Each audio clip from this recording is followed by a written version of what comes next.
শুভ সকাল।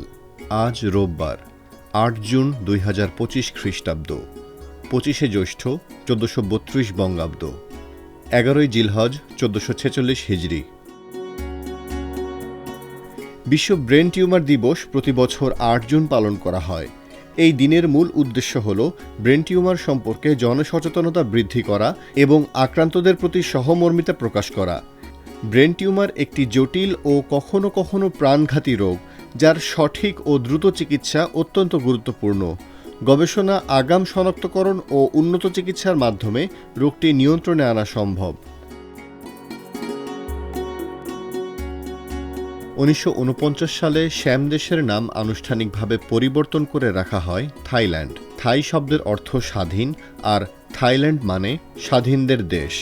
এটি দেশটির জাতিগত পরিচয় ও স্বাধিকারকে তুলে ধরার একটি রাজনৈতিক পদক্ষেপ ছিল। ১৮৩০ সালে জার্মান আবিষ্কারক কমব্রোজ দিয়াশালাইয়ের একটি প্রাথমিক রূপ আবিষ্কার করেন, যাকে বলা হতো ডোবে রাইনারের ল্যাম্প। এটি ছিল হাইড্রোজেন গ্যাস ও প্লাটিনাম ব্যবহার করে আগুন জ্বালানোর একটি যন্ত্র।